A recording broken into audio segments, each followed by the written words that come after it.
ಚಿಕ್ಕಮಗಳೂರು ನಗರಕ್ಕೆ ಆಗಮಿಸಿದ MLC city ರವಿಗೆ BJP ಕಾರ್ಯಕರ್ತರು ಅದ್ದೂರಿಯಾಗಿ ಸ್ವಾಗತಿಸಿದರು. ಹಿರೇಮಗಳೂರು ಬಳಿ ಜೆಸಿಬಿ ಮೂಲಕ ಹೂವಿನ ಮಳೆಯನ್ನ ಸುರಿಸಿ ಸಂಭ್ರಮಿಸಿದ್ದಾರೆ. ನೂರಾರು ಕಾರ್ಯಕರ್ತರು ಸಿಟಿ ರವಿ ಪರ ಘೋಷಣೆ ಕೂಗ್ತಾ ಪಟಾಕಿಯನ್ನ ಸಿಡಿಸಿ ಕುಣಿದು ಕುಪ್ಪಳಿಸಿದರು.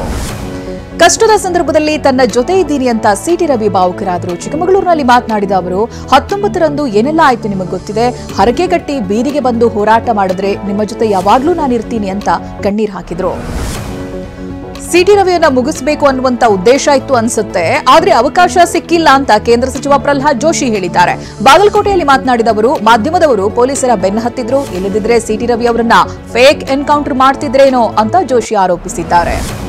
ಕಲಬುರಗಿಯಲ್ಲಿ ಇಂದು ಜಯದೇವ ಹೃದ್ರೋಗ ವಿಜ್ಞಾನ ಹಾಗೂ ಸಂಶೋಧನಾ ಆಸ್ಪತ್ರೆ ಲೋಕಾರ್ಪಣೆಯಾಗಲಿದೆ. ಕೆಕೆಆರ್ಡಿಬಿ ಸಹಯೋಗದಲ್ಲಿ ನಿರ್ಮಾಣವಾಗ್ತಾ ಇರೋ ಹೃದ್ರೋಗ ಆಸ್ಪತ್ರೆಯನ್ನ ಮುಖ್ಯಮಂತ್ರಿ ಸಿದ್ದರಾಮಯ್ಯ ಉದ್ಘಾಟಿಸಲಿದ್ದಾರೆ. 327 ಕೋಟಿ ವೆಚ್ಚದಲ್ಲಿ 371 ಹಾಸಿಗೆ ಸಾಮರ್ಥ್ಯದ ಆಸ್ಪತ್ರೆಯನ್ನು ನಿರ್ಮಿಸಲಾಗಿದೆ.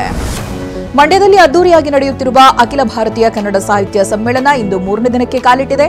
ಇಂದು ಅಂತಿಮ ದಿನ ಆಗಿದ್ದು ಬೆಳಗಿನಿಂದಲೇ ಜನಸಾಗರ ಹರಿದು ಬರ್ತಾ ಇದೆ. ಕಳೆದ 2 ದಿನದಲ್ಲಿ 3 ಲಕ್ಷಕ್ಕೂ ಅಧಿಕ ಜನ ಅಕ್ಷರ ಜಾತ್ರೆಯಲ್ಲಿ ಭಾಗಿಯಾಗಿದ್ದಾರೆ.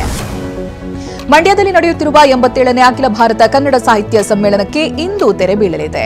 ನಿನ್ನೆಯ ಸ್ವರಯಾತ್ರೆ ಕಾರ್ಯಕ್ರಮದಲ್ಲಿ ಸಚಿವ ಚಲುವರಾಯಸ್ವಾಮಿ ಭರ್ಜರಿ ಡ್ಯಾನ್ಸ್ ಮಾಡಿದ್ದಾರೆ.